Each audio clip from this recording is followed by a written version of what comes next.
नमस्कार दोस्तों, स्वागत है आपका स्टडी फॉर सिविल सर्विसेज में। वीडियो को पूरा देखिए। कोई भी आपका फीडबैक है, कोई सजेशन है, तुरंत वीडियो में कमेंट करके जरूर बताइए। अच्छा लगे तो वीडियो लाइक जरूर कर लीजिए और ऐसे वीडियो लगातार फ्री में पाने के लिए चैनल को तुरंत सब्सक्राइब कर लीजिए और बेल आइकन को जरूर टैप कर लीजिए ताकि आगे भी सारे वीडियो आपको मिलते रहे। यूट्यूब में फॉलो करते हैं तो प्लीज ये वाला फ्री टेलीग्राम चैनल जरूर ज्वाइन कर लीजिएगा। सारे नोटिफिकेशन, सारे अपडेट यहीं पे आते हैं, ध्यान रखिएगा। स्टडी फॉर सिविल सर्विसेज का कोई भी पेड ग्रुप अगर आपको ज्वाइन करना है तो सिर्फ 856480560660897523864455 यही नंबर है हमारे, सिर्फ जहां पे कॉल या व्हाट्सएप कर सकते हैं। इंस्टाग्राम पे हमारा पेज जरूर फॉलो कर लीजिएगा, studyforcivil.services है। ट्विटर पे हमको जरूर फॉलो कर लीजिएगा, @studyforcivils है। सारे क्वेश्चन अटेम्प्ट करिए और स्कोर अपना तुरंत कमेंट करके बताइए। Hello everyone, welcome to Study for Civil Services. I'm इच्छा मिश्रा एंड इस वीडियो में हम डिस्कस करने वाले हैं यूपीपीसीएस 2023 के लिए जीएस का एक फुल लेंथ टेस्ट। इसमें हम 150 क्वेश्चंस देखेंगे और अगर आपकी प्रिपरेशन अच्छी है तो आप अच्छे से इसको रिवाइज कर सकते हैं एंड इन केस आपको कुछ आंसर्स नहीं आते हैं तो आप साथ में ही उन आंसर्स को लर्न करते हुए चल सकते हैं, राइट। तो आइए अब हम स्टार्ट करते हैं फर्स्ट क्वेश्चन के साथ। पहला क्वेश्चन कह रहा है representation of the people act यानी कि जन प्रतिनिधित्व अधिनियम। ये हमारे मेंस के सिलेबस में भी है, अगर आपने मेंस का सिलेबस देखा होगा तो इसकी एक्ट के सेक्शन 8 यानी कि जो धारा 8 है उसमें एक प्रोविजन है related to decriminalisation of electoral politics, यानी कि चुनावी राजनीति को अपराध की श्रेणी से धारा 8 में बाहर रखा गया है। ये स्टेटमेंट है पहला। और दूसरी स्टेटमेंट कह रही है कि लिली थॉमस और यूनियन ऑफ इंडिया का जो केस है इसमें सुप्रीम कोर्ट ने क्लॉज 4 के अंतर्गत इस धारा को, इस सेक्शन को अनकॉन्स्टिट्यूशनल ठहरा दिया था और इसको हटा दिया गया था। तो यहाँ पर हमको सही स्टेटमेंट बतानी है। दोनों ही स्टेटमेंट्स हमारे बिल्कुल सही हैं। ऑप्शन हो जाएगा हमारा ऑप्शन नंबर सी, राइट। ये जो लेडी थॉमस और यूनियन ऑफ इंडिया का केस है ये 2013 का केस है।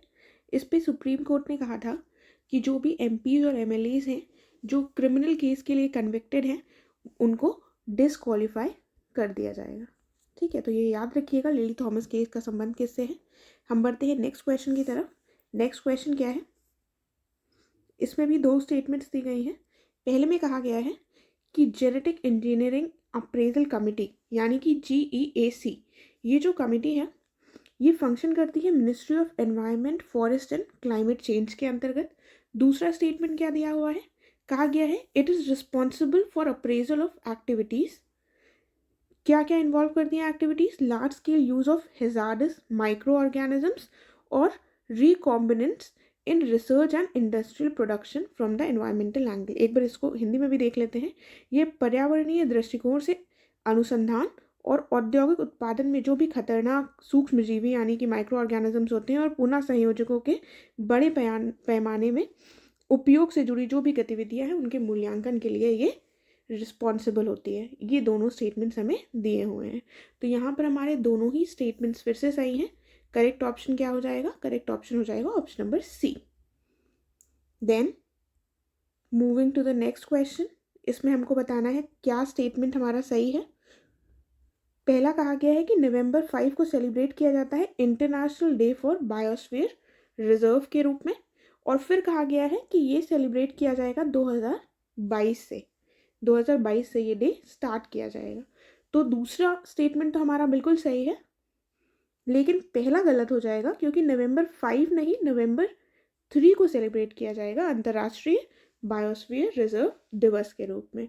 तो कई बार यूपीपीएससी में डेज पूछ लिए जाते हैं, तो इसको याद रखिएगा 2022 से ही ये सेलिब्रेट करना स्टार्ट हुआ है। फिर देखते हैं अगला प्रश्न क्या कह रहा है। हमें बताना है कि वो कौन सा देश है जहाँ पर बायोस्फीयर रिजर्व नहीं है। तो कहाँ पर नहीं है, बांग्लादेश, भूटान, नेपाल या इनमें से कहीं भी नहीं। तो यहाँ तीनों ही स्थानों पर, तीनों ही देशों में बायोस्फीयर रिजर्व नहीं पाए जाते हैं। ऑप्शन हमारा डी करेक्ट हो जाएगा। और इसको याद रख लीजिएगा, ये तीनों ही इंडिया के नेबरिंग कंट्रीज है। BBN में बायोस्फीयर रिजर्व नहीं पाए जाते हैं, तो ध्यान रखिएगा। अच्छा क्वेश्चन है, पूछा जा सकता है एग्जाम में। आगे देखते हैं। फिर कहा गया है जो बायोस्फीयर रिजर्व का कॉन्सेप्ट है ये दिया गया था 1971 में, और कहा गया है दूसरे स्टेटमेंट में कि ये पार्ट था यूनेस्को की मैन और बायोस्फीयर प्रोग्राम का। तो दोनों बातें सही हैं, ऑप्शन सी करेक्ट हो जाएगा। तो बायोस्फीयर रिजर्व का कॉन्सेप्ट कब आया था? 1971 में आया था, यूनेस्को के मैन और बायोस्फीयर प्रोग्राम से आया था। ठीक है, ऑप्शन सी सही है। देन इसमें क्या कहा गया है? इसमें कह रहे हैं कि यूएन ह्यूमन राइट्स जो काउंसिल है ये एक इंटर गवर्नमेंटल बॉडी है, यूनाइटेड नेशंस के अंतर्गत ही आती है ये। फिर कहा गया है कि ये काउंसिल क्रिएट की गई थी यूनाइटेड नेशंस जनरल असेंबली के द्वारा 2005 में। तो इसको 2005 में नहीं, इसको 2006 में इस्टेब्लिश किया गया था। कब इस्टेब्लिश किया गया था United Nations human rights council को? 2006 में। याद रखिएगा इसको। तो करेक्ट ऑप्शन क्या हो जाएगा हमारा? Option number A. फिर देखते हैं अगला प्रश्न। यहाँ पर एससीओ से रिलेटेड दो स्टेटमेंट्स दिए हुए हैं। पहले में क्या कहा गया है कि इंडिया और पाकिस्तान इसके मेंबर्स बने थे 2019 में, और दूसरे में कहा गया है कि ईरान इसका मेंबर बनेगा 2023 में। ठीक है, तो यहाँ पर हमारा कौन सा स्टेटमेंट सही है? दूसरा स्टेटमेंट बिल्कुल सही है, क्योंकि ईरान मेंबर बनेगा इसका 2023 में, लेकिन इंडिया और पाकिस्तान इसके मेंबर्स बने थे 2017 में। ठीक है, तो ऑप्शन क्या करेक्ट हो जाएगा हमारा? ऑप्शन बी करेक्ट हो जाएगा, दूसरा स्टेटमेंट सही है। तो एससीओ का फुल फॉर्म क्या है? It is Shanghai cooperation organisation. ये कब बना था एससीओ? ये बना था 2001 में। ठीक है, 2001 में बना था। और क्या इंपॉर्टेंट पॉइंट्स है इससे रिलेटेड? ये सक्सीड किया था एक शंघाई 5 नाम का एक कोऑपरेशन था, एक ग्रुप ऑफ कंट्रीज थी। उसमें 2001 में हम देखते हैं उज़्बेकिस्तान ऐड हुआ था, और उन कंट्रीज ने फिर मिलकर उज़्बेकिस्तान के साथ फिर मिलकर क्या बनाया था? एससीओ, जिसमें इंडिया और पाकिस्तान कौन से ईयर में शामिल हुए हैं? 2017 में। और 2023 में ईरान शामिल होने वाला है। एक बार जल्दी से देख लेते हैं कौन कौन से कंट्रीज इसके पार्टिसिपेंट्स हैं। तो इसमें कौन कौन से कंट्रीज हैं? China, India, Kazakhstan, Kyrgyzstan, Pakistan, Russia, Tajikistan और उज़्बेकिस्तान। ठीक है, तो टोटल इसके कितने मेंबर्स हो गए हैं? टोटल इसके मेंबर्स हैं 7, सॉरी टोटल इसके मेंबर्स हैं हमारे 8, और 9th मेंबर होगा ईरान। ठीक है, then moving ahead 8th question पे आते हैं अब हम। इसमें क्या कहा गया है कि 103rd कॉन्स्टिट्यूशनल अमेंडमेंट जो कब हुआ था? 2019 में। इसके बारे में दो स्टेटमेंट्स दिए गए हैं। कहा गया है 10% कोटा दिया गया था इकोनॉमिकली वीकर सेक्शंस को, ईडब्ल्यूएस कोटा जो कहा जा रहा है। और इसमें किसको अमेंड किया गया था? आर्टिकल 15 और 16 को, ये इसमें कहा गया है। तो ये दोनों ही स्टेटमेंट्स जो हैं हमारे सही होंगे, क्योंकि 103rd कॉन्स्टिट्यूशनल अमेंडमेंट के द्वारा ही ईडब्ल्यूएस कोटा लाया गया था। तो ये याद रखिएगा, इससे रिलेटेड प्रीलिम्स में ऑलरेडी एक बार क्वेश्चन पूछा जा चुका है कि 103rd अमेंडमेंट जो है वो किससे संबंधित है? ईडब्ल्यूएस से। यहाँ पर ये भी ध्यान रखिएगा कि जो आर्टिकल्स अमेंड किए गए थे 15 और 16, इसमें 15 क्लॉज 6 अमेंड ऐड किया गया था, और 16 क्लॉज 6, दोनों में ही 6 ऐड किया गया था, और 15 और 16 आर्टिकल्स को अमेंड किया गया था। तो ऑप्शन हमारा सी करेक्ट हो जाएगा। देन कहा गया है कि 99% ऑफ ह्यूमन डीएनए सीक्वेंसेस जो हैं ये सेम होते हैं सभी व्यक्तियों में, लेकिन जो डीएनए होते हैं कुछ ये यूनिक होते हैं, और ये पॉसिबल करते हैं जिसके माध्यम से हम डीएनएस के बीच में डिस्टिंग्विश कर पाते हैं, इंडिविजुअल्स के बीच में डिस्टिंग्विश कर पाते हैं, क्योंकि कुछ डीएनएस जो हैं वो डिफरेंट होते हैं, बाकी 99% सेम होते हैं। पहला स्टेटमेंट ये है। फिर दूसरा स्टेटमेंट क्या है? कहा गया है कि डीएनए हम कहाँ कहाँ से ले सकते हैं? सलाइवा से, हेयर से, ब्लड सैंपल से, या फिर मसल्स और टिश्यू के किसी स्मॉल अमाउंट से भी लिया जा सकता है। तो यहाँ पर भी हमारे कौन से स्टेटमेंट सही होंगे? दोनों स्टेटमेंट बिल्कुल सही हैं। तो ये बात याद रखिएगा कि डीएनए 99.9% डीएनए सभी लोगों में बिल्कुल सेम है, केवल कुछ ही डिफरेंसेस होते हैं, जिससे हम, जो आपने देखा होगा मूवीज़ में और सीरियल्स में, कि डीएनए सैम्पलिंग की जाती है। ठीक है, जब किसी अपराधी का पता लगाने का प्रयास किया जाता है। तो प्रीलिम्स में कई बार ऐसे क्वेश्चंस पूछ लिए जाते हैं जिसमें हमें पता होती हैं और वो नॉर्मल सी बातें होती हैं, बट स्टिल वो बहुत कंफ्यूजिंग हो जाती हैं। तो उसी प्रकार का एक क्वेश्चन ये भी है। ऑप्शन हमारा क्या सही हो जाएगा यहाँ पर? Option C. ठीक है, फिर देखते हैं क्या दिया हुआ है। गंगा नदी डॉल्फिन, इसके संबंध में दो कथन दिए गए हैं। कहा गया है कहाँ कहाँ पाई जाती है? नेपाल, भारत और बांग्लादेश में। और इसको नेशनल एक्वेटिक एनिमल 2006 में घोषित किया गया था। और ये किस में रह सकती है? फ्रेश वाटर में, और ये ब्लाइंड भी होती है। ठीक है, तो यहाँ पर हमें बताना है कौन सा करेक्ट स्टेटमेंट है। काफ़ी ज़्यादा इन्फॉर्मेशन दी गई है यहाँ पर गंगा रिवर डॉल्फिन से रिलेटेड। तो यहाँ पर हमारा ऑप्शन बी करेक्ट हो जाएगा, क्योंकि दूसरा स्टेटमेंट गलत है। इसको राष्ट्रीय जलीय पशु जो है वो 2009 में घोषित किया गया था, ना कि 2006 में। राइट। तो इसके साथ एक दो पॉइंट्स ये भी याद रखिएगा कि ये केवल फ्रेश वाटर में पाई जाती है और ये ब्लाइंड भी होती है, और नेपाल, इंडिया और बांग्लादेश में ही ये पाई जाती है।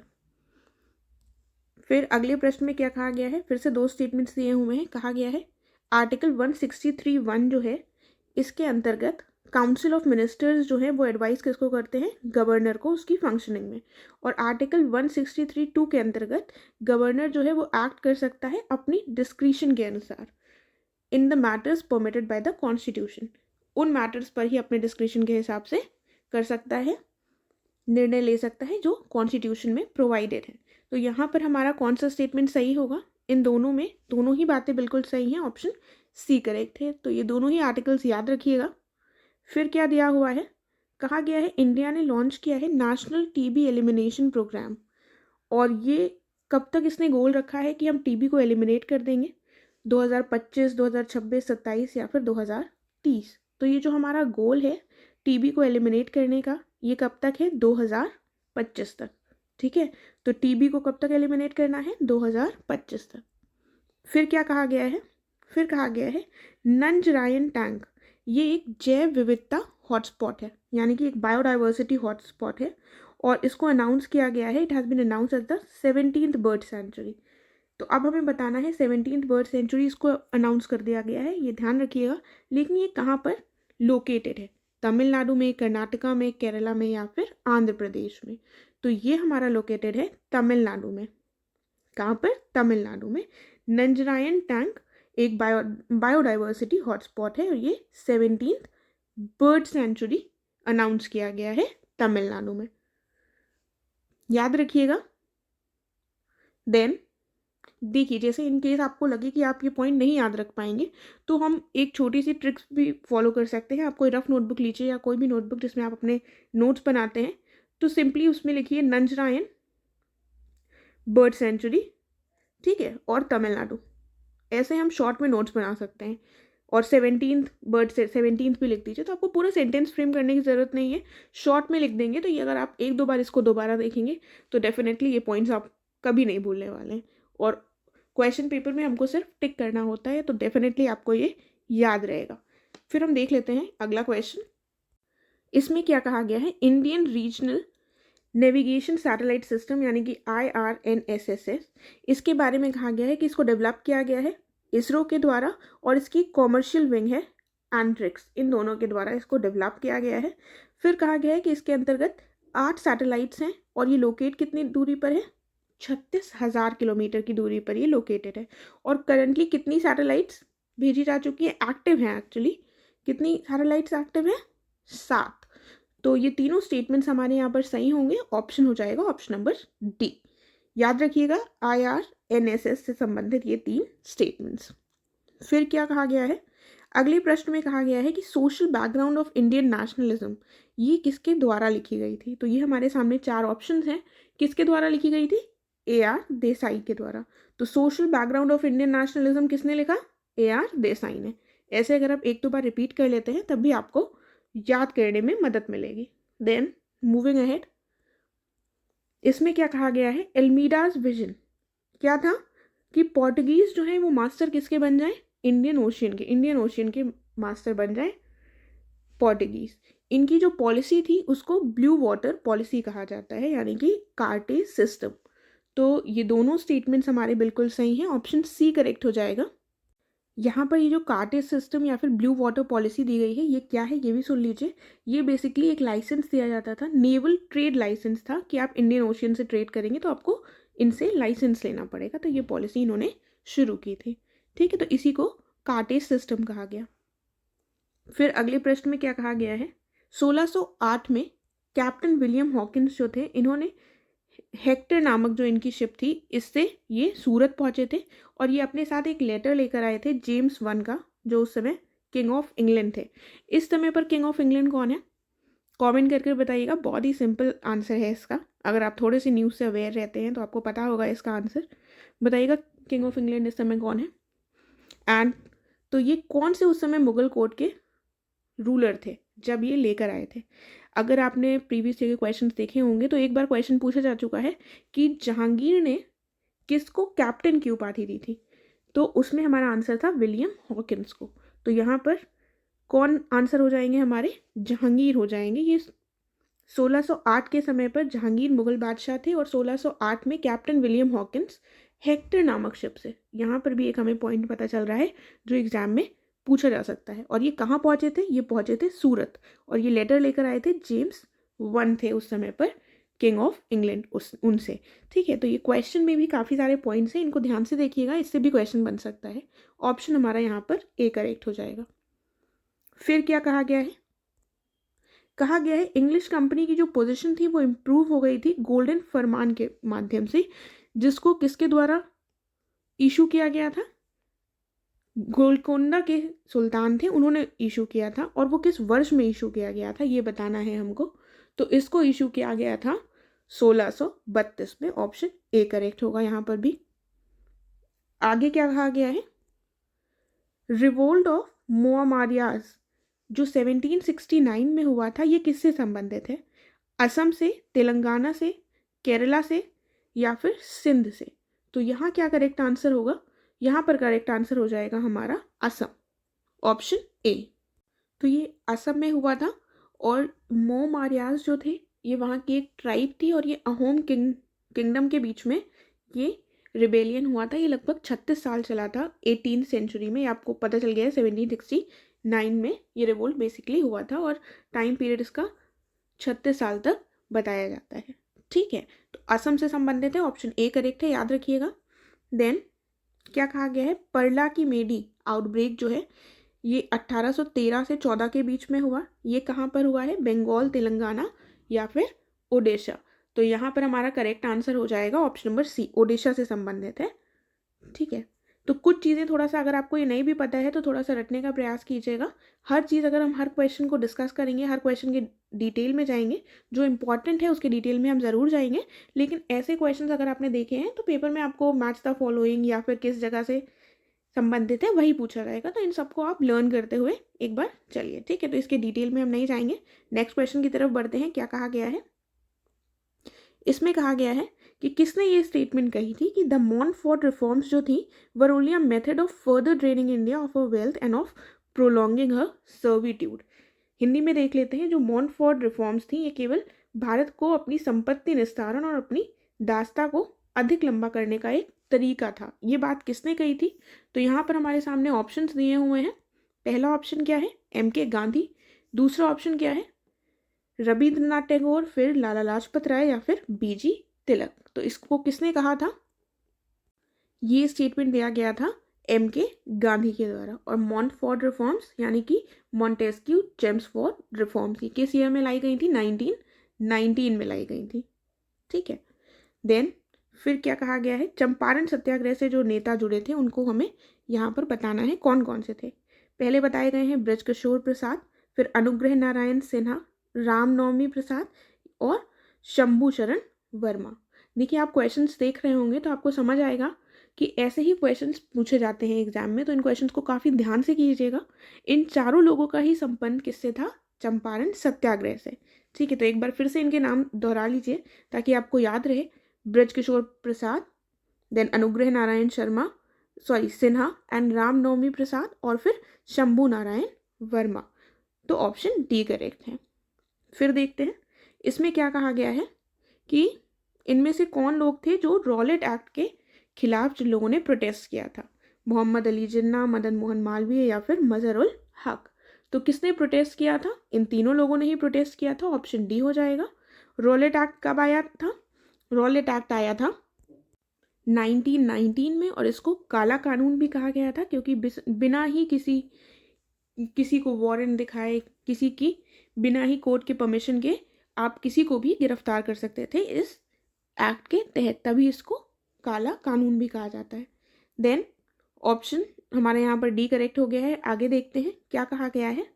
इंडियन नेशनल कांग्रेस ने अपॉइंट किया था non official committee Jallianwala Bagh के मैसेकर के बाद, जो 1919 में हुआ था, अप्रैल 1919।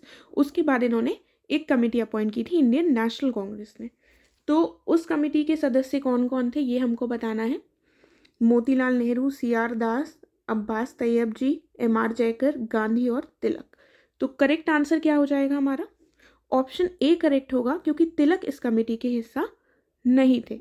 यहाँ पर एक क्वेश्चन है कि अंग्रेज़ों के द्वारा भी जलियांवाला बाग मैसेकर के बाद एक कमेटी बनाई गई थी। अगर आपको पता है तो उस कमेटी का ज़रूर आप उत्तर दीजिए, उस कमेटी का नाम बताइएगा कमेंट सेक्शन में। इम्पॉर्टेंट क्वेश्चन है वो भी, और इजी भी है।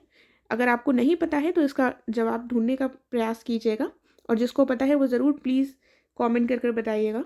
आगे देखते हैं अगला प्रश्न। इसमें हमको बताना है कौन सा इनकरेक्टली मैच्ड है। तो चंपारण सत्याग्रह 1917 में हुआ था, और ये फर्स्ट सिविल डिसोबीडियंस था। और फिर अहमदाबाद मिल स्ट्राइक, ये फर्स्ट हंगर स्ट्राइक थी। चंपारण सत्याग्रह के बारे में ही कहा गया है कि ये फर्स्ट नॉन कोऑपरेशन था, और रॉलेट सत्याग्रह फर्स्ट मास स्ट्राइक थी। देखिए गांधी जी का आप देखते हैं नॉन कोऑपरेशन मूवमेंट हुआ 1920 में, उन्होंने शुरू किया। तो आप थोड़ा सा कंफ्यूज हो सकते हैं कि यहाँ पर कैसे नॉन कोऑपरेशन हुआ, लेकिन ये कुछ तकनीकें थी जो उनके द्वारा अपने मास मूवमेंट्स में यूज़ की गई, और उन मूवमेंट्स का नाम भी रख दिया गया। लेकिन कोई तो ऐसा मूवमेंट था ना जिसमें उन्होंने उस तकनीक का प्रयोग, उस टूल का प्रयोग पहली बार किया, तो वही हमको यहाँ पर बताना है। तो यहाँ पर हमारा जो करेक्ट आंसर हो जाएगा वो हो जाएगा ऑप्शन सी, क्योंकि इनकरेक्ट पूछा है, इनकरेक्ट पूछा है, इसलिए ऑप्शन सी करेक्ट हो जाएगा। यहाँ पर क्या होगा? खेड़ा सत्याग्रह। तो फिर से अब हम चलते हैं टॉप पर। तो चंपारण सत्याग्रह में गांधी जी के द्वारा जो सबसे पहली बार टूल यूज़ किया गया था वो था सिविल डिसोबीडियंस का, यानी कि सविनय अवज्ञा की थी उन्होंने, ठीक है। और उसके बाद अहमदाबाद मिल स्ट्राइक 1918 में पहली बार उन्होंने भूख हड़ताल की थी, इस टूल का प्रयोग किया था। और खेड़ा सत्याग्रह में उन्होंने पहली बार असहयोग की का जो टूल था उसका उपयोग किया था। और रॉलेट सत्याग्रह के माध्यम से इन्होंने पहली बार जन हड़ताल की थी, ठीक है। तो यहाँ पर ऑप्शन हमने देख लिया है, ऑप्शन सी करेक्ट है। इस प्रश्न में क्या कहा गया है कि खिलाफत नॉन कोऑपरेशन मूवमेंट जो था, इसमें क्या डिमांड्स रखी गई थी। पहला पॉइंट है फेवरेबल ट्रीटी लानी थी टर्की के पक्ष में, और रिड्रेसल ऑफ पंजाब रॉन्ग्स, यानी कि पंजाब में जो भी गलत चीज़ें हुई थी उनका निवारण करना, और स्वराज को स्थापित करना। तो यहाँ पर तीनों ही मांगे रखी गई थी इस मूवमेंट के माध्यम से। ऑप्शन डी करेक्ट हो जाएगा। आगे देखते हैं क्या कहा गया है। Kanpur Bolshevik conspiracy case, Kanpur Bolshevik जो कॉन्स्पिरेसी केस था, इसके समय इससे संबंधित लीडर्स पूछे गए हैं। कौन कौन से लीडर्स हैं? पहले कौन से हैं? ऐसे डांगे, ऐसे डांगे दूसरे दिए हुए हैं मुजफ्फर अहमद, फिर शौकत उस्मानी, और उसके बाद नलिनी गुप्ता। तो ये चारों ही लीडर्स रिलेटेड थे कानपुर बोल्शेविक कॉन्स्पिरेसी से। ऑप्शन डी करेक्ट हो जाएगा हमारा। तो ये कॉन्स्पिरेसी किस वर्ष हुई थी? ये कॉन्स्पिरेसी हुई थी 1924 में, ठीक है, 1924 में हुई थी, याद रखिएगा। फिर आगे बढ़ते हैं। कहा गया है कि भगत सिंह ने स्टैब्लिश की थी पंजाब नौजवान भारत सभा, किस वर्ष में स्थापित की थी? अगर आपने रिसेंट ईयर्स के पेपर देखे होंगे तो अभी कुछ वर्षों पहले पूछा गया था कि जो गोपाल कृष्ण गोखले ने स्टैब्लिश किया था सर्वेंट्स ऑफ इंडिया सोसाइटी, वो किस वर्ष स्टैब्लिश की थी? तो इसका आंसर बताइएगा कमेंट्स कर। इसका आंसर क्या है? सर्वेंट्स ऑफ इंडिया सोसाइटी कब स्टैब्लिश की गई थी? चलिए मैं बता देती हूँ, ये 1905 में स्टैब्लिश की गई थी। तो इससे हमको ये पता चलता है कि क्वेश्चंस ऐसे पूछे जा सकते हैं जिसमें ईयर पूछा गया हो किसी संस्था की स्थापना का। तो ऐसे क्वेश्चंस इंपॉर्टेंट हो जाते हैं। कौन सा वर्ष हो जाएगा यहाँ पर? सही आंसर हो जाएगा हमारा ऑप्शन नंबर ए, 1926 में भगत सिंह ने इसको स्टैब्लिश किया था, राइट। इसमें क्या कहा गया है कि पैरेलल गवर्नमेंट फॉर्म हुई थी तामलुक मिदनापुर में, और तामलुक में जातीय सरकार जो थी इसने अंडरटुक क्या किया था? साइक्लोन रिलीफ कार्य जो था, चक्रवात राहत कार्य भी इन्होंने किया था। तो यहाँ पर कौन सा स्टेटमेंट सही होगा? दोनों स्टेटमेंट सही हो जाएंगे, ऑप्शन सी करेक्ट है। आगे बढ़ते हैं।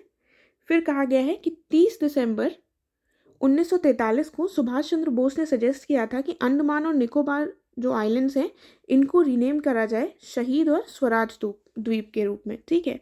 और जुलाई 1944 में सुभाष चंद्र बोस ने एड्रेस किया था महात्मा गांधी को as father of the nation. और इन्होंने कहाँ से किया था ये? आज़ाद हिंद रेडियो के माध्यम से कहा था ये बात।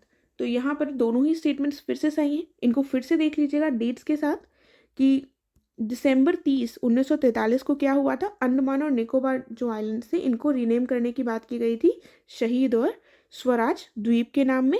और जुलाई 1944 में महात्मा गांधी को इन्होंने फादर ऑफ द नेशन के रूप में संबोधित किया था। ऑप्शन सी करेक्ट है।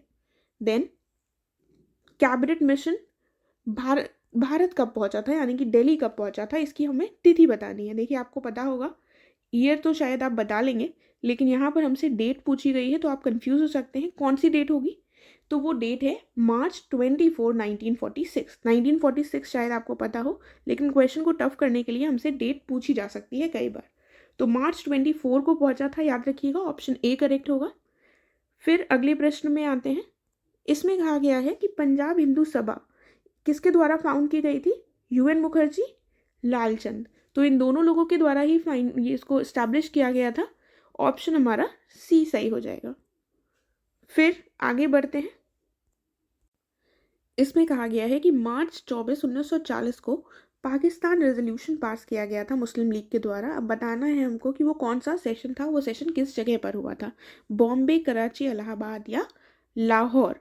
तो वो सेशन जो हुआ था वो हमारा हुआ था लाहौर में। ऑप्शन डी करेक्ट हो जाएगा यहाँ पर, ठीक है। तो ये याद रखिएगा। इसके 6 साल बाद क्या आया था? कैबिनेट मिशन आया था भारत, मार्च 24, 1946 को, अभी हमने ऊपर डिस्कस किया है। देन अब कैबिनेट मिशन ने प्रपोजल रखा था, उस प्रपोजल में कौन कौन से पॉइंट्स आते हैं? तो पहला पॉइंट है कि इन्होंने पाकिस्तान को रिजेक्ट कर दिया था, पाकिस्तान की फॉर्मेशन को इन्होंने रिजेक्ट कर दिया था, बिल्कुल सही बात है। फिर दूसरा पॉइंट क्या है? इन्होंने एक ग्रुपिंग कही थी कि हम ग्रुप बनाएंगे ABC, एग्जिस्टिंग असेंबलीज को इन्होंने 3 पार्ट्स में बांटा था, ये पॉइंट भी बिल्कुल सही है। फिर कहा गया है प्रोविंसेस को इन्होंने ऑटोनॉमी दी थी और इन्हीं को रेसिडुअल पावर्स दे दी थी।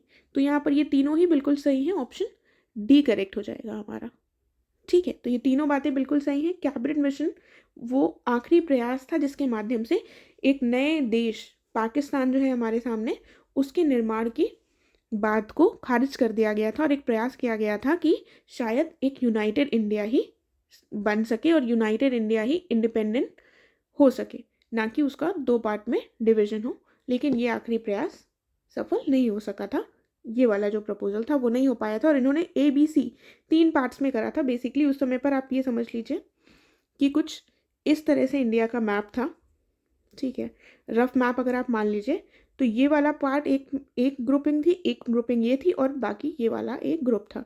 तो हम देख सकते हैं कि एक तरफ इन्होंने मुस्लिम जो ग्रुप्स थे उनको एक तरफ कर दिया था और जो बाकी सोसाइटी थी उसको एक तरफ डिवाइड कर दिया था, ठीक है। तो ये हमने डिस्कस कर लिया। आगे क्या दिया हुआ है? इस क्वेश्चन में हमको बताना है कौन सा करेक्टली मैच्ड है। तो कहा गया है नवंबर 1945 में INA ट्रायल्स जो कलकत्ता में हुए वो हुए थे और फरवरी 4, 1946 में को 7 साल का सेंटेंस दिया गया था। INA के जो ऑफिसर थे, INA क्या है? Indian national army, Rashid Ali Calcutta के जो थे, इनको 7 ईयर का सेंटेंस दिया गया था। देन फरवरी 18, 1946 में रॉयल इंडियन नेवी बॉम्बे में इसने स्ट्राइक कर दी थी। तो यहाँ पर कौन सा स्टेटमेंट सही होगा? तीनों एकदम सही है, ऑप्शन डी करेक्ट होगा। डेट्स देख लीजिएगा एक बार। फिर आगे देखते हैं। देखिए इस क्वेश्चन में क्या कहा गया है कि कम्युनल अवार्ड जो है ये किसकी फाइंडिंग्स पर बेस्ड थे? ये 4 कमिटीज़ दी हुई हैं, Indian franchise committee, McDonald committee, Thomas committee या फिर हंटर कमेटी। आपको पता है कम्युनल अवार्ड 1932 में लाए गए थे। ये रैमसे मैकडोनल्ड उस समय पर ब्रिटेन के प्राइम मिनिस्टर थे, उनके द्वारा लाए गए थे, इसीलिए इनको रैमसे मैकडोनल्ड अवार्ड भी कहा जाता है। इसके माध्यम से क्या कहा गया था कि जो डिप्रेस्ड क्लासेस हैं, जो भी डिप्रेस्ड क्लासेस हैं उनको भी सेपरेट इलेक्टोरेट देने की बात की गई थी। तो क्या ये लागू हो पाए थे? नहीं हो पाए थे, क्योंकि हो गया था पूना पैक्ट, PP हो गया था Poona pact. This Poona pact took place between किसके किसके बीच में ये पूना पैक्ट हुआ था? जल्दी से आंसर करने का प्रयास कीजिए। पूना पैक्ट हुआ था गांधी जी और BR अम्बेडकर के बीच में, ठीक है। तो ये कम्युनल अवार्ड को लागू नहीं किया गया था। तो ये तो हमने हिस्ट्री देख ली। आंसर यहाँ पर देख लेते हैं क्या होगा। ऑप्शन ए करेक्ट आंसर होगा। इंडियन फ्रेंचाइजी कमेटी, जिसको लोथियन कमेटी भी कहा जाता है, उसकी फाइंडिंग्स पर ही कम्युनल अवार्ड लाया गया था। नेक्स्ट क्वेश्चन देखते हैं क्या कहा गया है। सितंबर 1931 में एक फायरिंग इंसिडेंट हुआ था पॉलिटिकल प्रिजनर्स पर। कहाँ पर हुआ था? हिजली जेल में, आगा खान पैलेस, कानपुर जेल या फिर पटना जेल। तो ये हिजली जेल में हुआ था। ऑप्शन ए करेक्ट होगा। फिर क्या है, यहाँ पर कहा गया है कि थर्ड राउंड टेबल कॉन्फ्रेंस जो थी, इसमें इंडियन स्टेट्स को किसने रिप्रेजेंट किया था? तो दीवान सागर ने हैदराबाद को, मिर्ज़ा इस्माइल मैसूर, वीटी कृष्णमाचारी बड़ौदा और वजाहत हुसैन जम्मू कश्मीर। तो यहाँ पर ये चारों लोग बिल्कुल करेक्टली मैच्ड हैं। ऑप्शन डी करेक्ट होगा। ठीक है, तो इनको एक बार फिर से देख लीजिएगा, इनके नाम। ऑप्शन डी करेक्ट होगा। आगे बढ़ते हैं। यहाँ पर बात की गई है, स्टेटमेंट्स दिए हुए हैं रानी गाइडिनल्यू से संबंधित। पहले में कहा गया है कि अक्टूबर 1934 में इनको ब्रिटिशर्स के द्वारा कैप्चर कर लिया गया था और लाइफ इम्प्रिजनमेंट की सज़ा सुनाई गई थी। और उसके बाद 1946 में जब इंटरिम गवर्नमेंट यानी कि भारत में अंतरिम सरकार की स्थापना हो गई थी, तब इनको फाइनली रिलीज किया गया था तूरा जेल से। तो यहाँ पर कौन सा स्टेटमेंट हमारा सही होगा? केवल दूसरा स्टेटमेंट सही होगा, पहला गलत है, क्योंकि अक्टूबर 1932 में इनको कैप्चर किया गया था ब्रिटिशर्स के द्वारा, ना कि 1934 में। अक्टूबर 1932 में जब सिविल डिसोबीडियंस मूवमेंट चल रहा था, उसमें इन्होंने भी पार्टिसिपेट किया था और उसी समय इनको गिरफ्तार कर लिया गया था। तो ध्यान रखिएगा। और इनको कौन सी जेल से छोड़ा गया था ये भी पूछा जा सकता है, तो वो तूरा जेल थी। ऑप्शन यहाँ पर बी करेक्ट होगा। देन आगे क्या कहा गया है, खान अब्दुल गफ्फार खान के संबंध में हमको सही बताना है कौन सा स्टेटमेंट है यहाँ पर। तो इनको बादशाह खान और फ्रंटियर गांधी भी कहा जाता था, बिल्कुल सही बात है। फिर क्या कहा गया है, ये फर्स्ट पुश्तो पॉलिटिकल मंथली जो थी पुख्तून जिसका नाम था, उसको इन्होंने शुरू किया था। तो पुख्तून को भी इनके द्वारा शुरू किया गया था, जो पहली पुश्तो पॉलिटिकल मैगजीन थी। तो ऑप्शन सी करेक्ट हो जाएगा। ठीक है, फिर आगे बढ़ते हैं। क्या दिया हुआ है क्वेश्चन में, अप्रैल 1930 में किसने मार्च ऑर्गेनाइज की थी तिरुचिरापल्ली से वेदारण्यम के बीच में? देखिए, आपको पता है इसी समय पर शुरू हुआ था हमारा सिविल डिसोबीडियंस मूवमेंट और गांधी जी ने डांडी मार्च की थी। तो गांधी जी की डांडी मार्च से इंस्पायर होकर बहुत सारी जगहों पर देश के भिन्न भिन्न भागों में ऐसी मार्चेस की गई थी। तो तिरुचिरापल्ली से वेदारण्यम के बीच में ये मार्च किसके द्वारा की गई थी? सी राजगोपालाचारी, केलप्पन, गोपाल बंधु चौधरी या फिर कृष्ण पिल्लई, किसके द्वारा किया गया था? तो यहाँ पर हमारा जो करेक्ट आंसर हो जाएगा वो हो जाएगा C Rajagopalachari. Option A right. Next question की तरफ बढ़ते हैं। इसमें कहा गया है कि नखस पॉन्ड जिसको चूज किया गया था सॉल्ट लॉ को ब्रेक करने के लिए, और इसको किसके अंडर चूज किया गया था? अंबिका कांत सिन्हा के द्वारा। तो ये पॉइंट क्वेश्चन भी हमारा कहाँ जा रहा है? डांडी मार्च से। डांडी मार्च के समय पर जो सिविल डिसोबीडियंस मूवमेंट हुआ था, यहाँ डांडी मार्च से जिसको शुरू किया गया था, तो उसमें अंबिका कांत सिन्हा जो थे, इन्होंने नखस पॉन्ड को चूज किया था और यहाँ पर इन्होंने सॉल्ट लॉ को ब्रेक किया था। ठीक है, तो ये पूछा गया है कि ये जो नखस पॉन्ड है ये कहाँ पर है?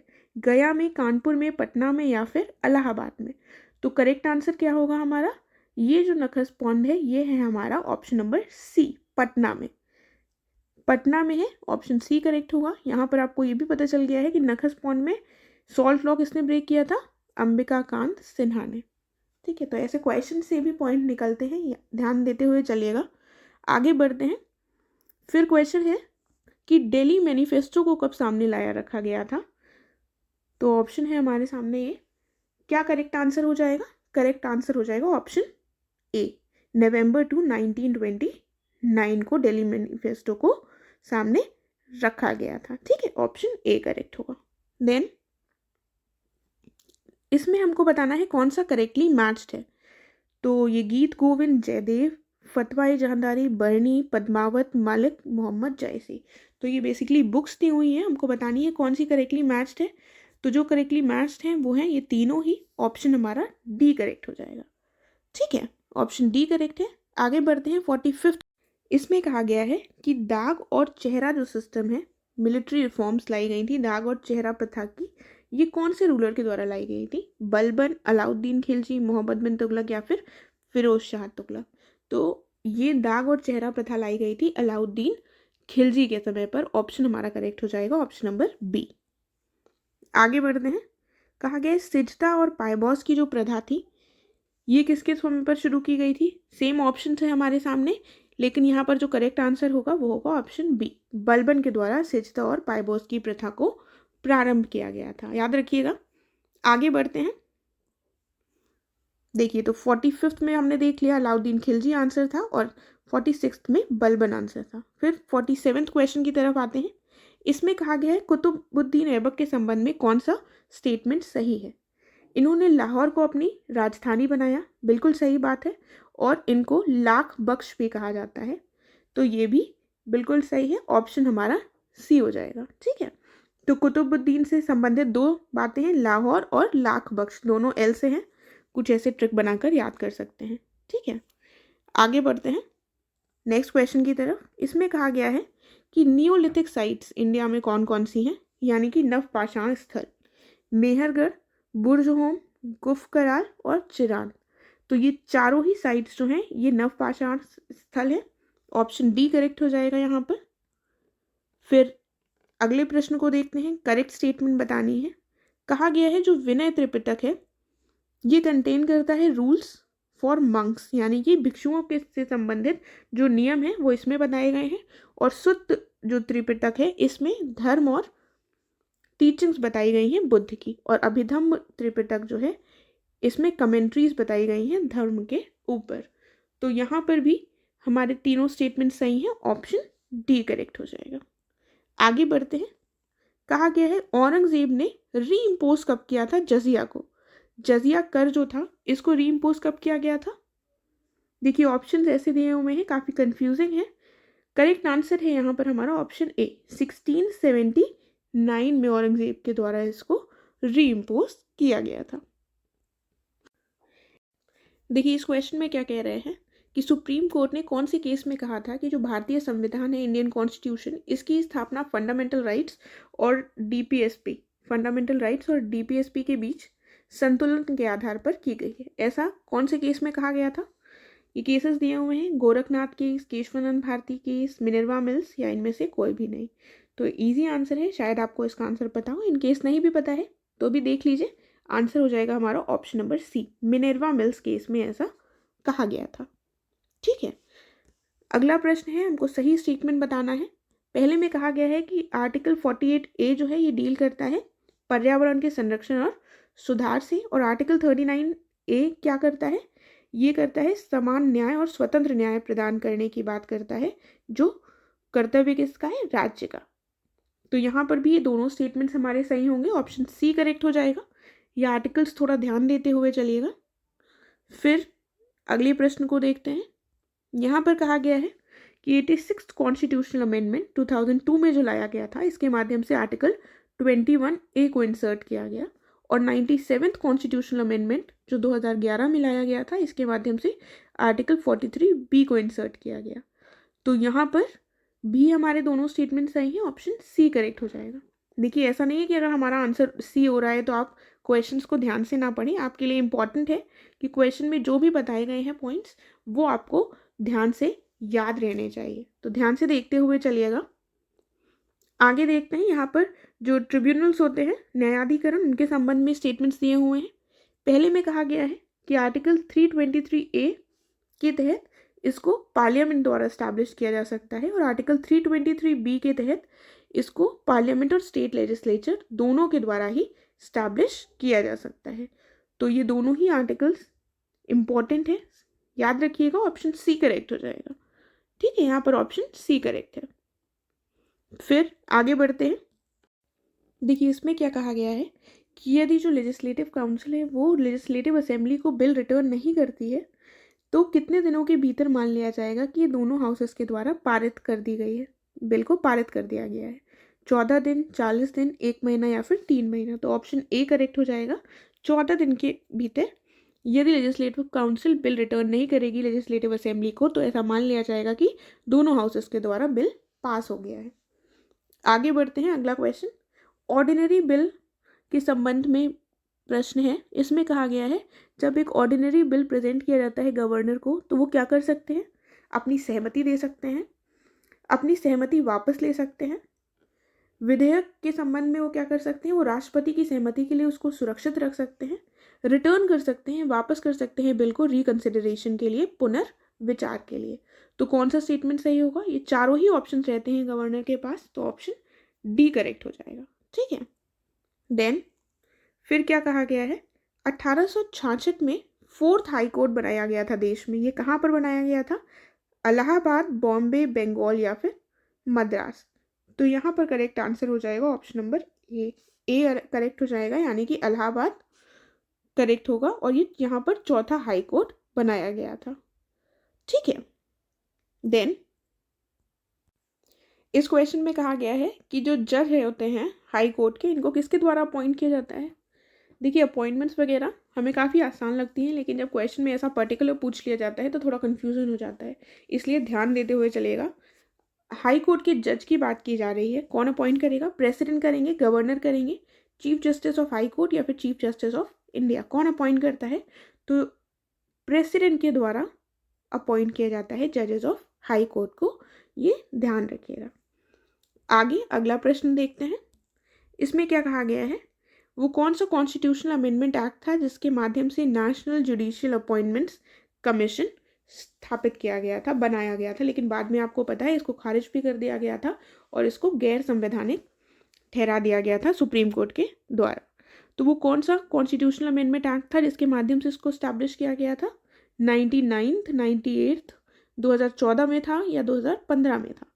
तो करेक्ट आंसर क्या हो जाएगा, करेक्ट आंसर हो जाएगा option number A, 99th constitutional amendment 2014 में लाया गया था और अक्टूबर 2015 में इसको अनकॉन्स्टिट्यूशनल ठहरा दिया गया था। इस प्रश्न में कहा गया है कि हाई कोर्ट के जज के संबंध में हमको सही स्टेटमेंट बताना है। पहले में कहा गया है कॉन्स्टिट्यूशन ने फिक्स नहीं किया है इनका टेन्योर, हाई कोर्ट के जज हैं जो होते हैं उनका टेन्योर कॉन्स्टिट्यूशन के द्वारा फिक्स नहीं है और ये अपना ऑफिस होल्ड कर सकते हैं until the age of 62 years. तो कौन सा ऑप्शन यहाँ पर सही होगा, ऑप्शन सी सही हो जाएगा, क्योंकि दोनों ही बातें बिल्कुल सही लिखी हैं हाई कोर्ट जज के संबंध में। फिर क्या है, फिर से जज ऑफ हाई कोर्ट से संबंधित प्रश्न आ गया है, कहा गया है जज ऑफ हाई कोर्ट को रिमूव किया जा सकता है अपने ऑफिस से, किसके ऑर्डर के माध्यम से, president, governor, chief justice of high court या फिर चीफ जस्टिस ऑफ इंडिया। तो कौन इनको रिमूव कर सकता है, पहले बताइए, अपॉइंट कौन करते हैं, प्रेसिडेंट, तो रिमूव भी कौन ही कर सकते हैं, प्रेसिडेंट ही रिमूव कर सकते हैं, ऑप्शन ए करेक्ट होगा। देन फिर कहा गया है कॉन्स्टिट्यूशन ने स्पेसिफाई नहीं किया है कि हाई कोर्ट की कितनी स्ट्रेंथ होगी और इसको छोड़ दिया गया है डिस्क्रिशन पर, किसके, प्रेसिडेंट के, गवर्नर के, प्राइम मिनिस्टर के या फिर चीफ जस्टिस के। तो किसके डिस्क्रिशन पर छोड़ दिया गया है, फिर से यहाँ पर आंसर हमारा प्रेसिडेंट होगा, वही अपॉइंट कर रहे हैं, उन्हीं को वही अपॉइंट करेंगे, वही रिमूव कर सकते हैं और उन्हीं को ये पावर दी गई है कॉन्स्टिट्यूशन के माध्यम से। तो 62 का आंसर क्या होगा, ऑप्शन ए। आगे देखते हैं, मैक्सिमम गैप जो हो सकता है 2 सेशंस के बीच में स्टेट लेजिस्लेचर के। देखिए यहाँ पर थोड़ा सा कंफ्यूज करने के लिए आपको स्टेट लेजिस्लेचर दिया हुआ है, तो बताइए कितना हो सकता है, 6 months, 6 weeks, 2 months या फिर 4 months। तो ऑप्शन हमारा ए ही होगा, 6 months। ठीक है, फिर अगला प्रश्न देखते हैं, इसमें क्या कहा गया है, कोरम ऑफ द हाउस से संबंधित स्टेटमेंट्स दिए हुए हैं। कहा गया है कि ये जो 10 सदस्य या सदन के सदस्यों की कुल संख्या का 10वां हिस्सा होता है और इसमें जो पीठासीन अधिकारी होंगे, यानी कि जो स्पीकर होंगे, प्रिसाइडिंग ऑफिसर या फिर जो चेयरमैन होंगे, वो इंक्लूड नहीं होते हैं।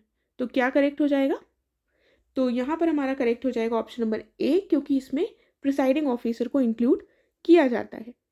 ठीक है, ऑप्शन ए करेक्ट हो जाएगा।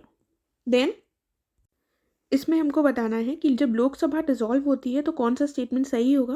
पहले में लिखा है अ bill pass by the Lok Sabha और जो पेंडिंग है राज्यसभा में वो लैप्स हो जाएगा, और जो बिल है वो पेंडिंग है राज्यसभा में लेकिन पास हो चुका है लोकसभा से, वो लैप्स नहीं होगा। तो यहाँ पर कौन सा करेक्ट आंसर होगा, दोनों स्टेटमेंट सही हैं, ऑप्शन सी करेक्ट होगा। देन इसमें क्या कहा गया है, एक इंसान जो मेंबर नहीं है स्टेट लेजिस्लेचर का, वो अपॉइंट हो सकता है चीफ मिनिस्टर। कितने समय तक के लिए वो चीफ मिनिस्टर रह सकता है यदि वो किसी भी हाउस का मेंबर नहीं है? कब तक रह सकता है? 6 महीने, 2 महीने, 4 महीने या फिर 1 मंथ। देखिए, अगर आपने पढ़ा होगा तो याद करने की कोशिश कीजिए। कहा जाता है विद इन 6 मंथ्स उसको स्टेट लेजिस्लेचर का पार्ट बनना पड़ेगा। ठीक है, तो कितने महीने तक रह सकता है मैक्सिमम? आंसर हो जाएगा 6 months. Easy, option A correct. ठीक है, देन आगे देखिए क्या दिया हुआ है। Chief minister shall be appointed by the governor and other ministers shall be appointed by the governor on the advice of chief minister. अब ये जो बात है ये कौन से आर्टिकल में कही गई है? कौन सा आर्टिकल हो जाएगा वो? तो वो आर्टिकल है हमारा option A, article 164 A. Option A correct हो जाएगा। आगे देखते हैं, कहा गया है वो कौन सा आर्टिकल है कॉन्स्टिट्यूशन का जिसके तहत जितने भी निर्णय हैं उनके बारे में जो गवर्नर है उसको सूचित करना, गवर्नर को सूचित करना मुख्यमंत्री यानी कि चीफ मिनिस्टर का कर्तव्य होगा। तो वो कौन सा आर्टिकल हो जाएगा कि चीफ मिनिस्टर को अपने सारे निर्णय गवर्नर को कम्युनिकेट करने होंगे? तो वो आर्टिकल होगा हमारा आर्टिकल 167। कौन सा आर्टिकल होगा? आर्टिकल 167। देन मूविंग अहेड, इसमें कहा गया है कि इंटर स्टेट काउंसिल और गवर्निंग काउंसिल होती है जो नीति आयोग की, इनको हेड कौन करेगा? Prime minister, president, home minister या इनमें से कोई भी नहीं। तो इनको हेड करते हैं हमारे प्राइम मिनिस्टर। याद रखिएगा, ऑप्शन ए करेक्ट होगा। देन पब्लिक इंटरेस्ट लिटिगेशन, जो चीफ जस्टिस पीएन भगवती के समय पर शुरू किया गया था 1970s में। ये जो कॉन्सेप्ट है बेसिकली कहाँ से, कौन से देश से ओरिजिनेट हुआ है? यूएसए से, इंडिया से, इंग्लैंड से, ऑस्ट्रेलिया से।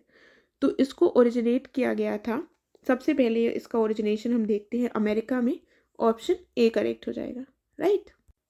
इसमें क्या कहा गया है कि वो कौन सी रिवर है जो मेंशन्ड है ईस्ट ऑफ यमुना के और वेस्ट ऑफ सतलज के इन द अर्ली ऋग्वैदिक नदी स्तुति हाइम।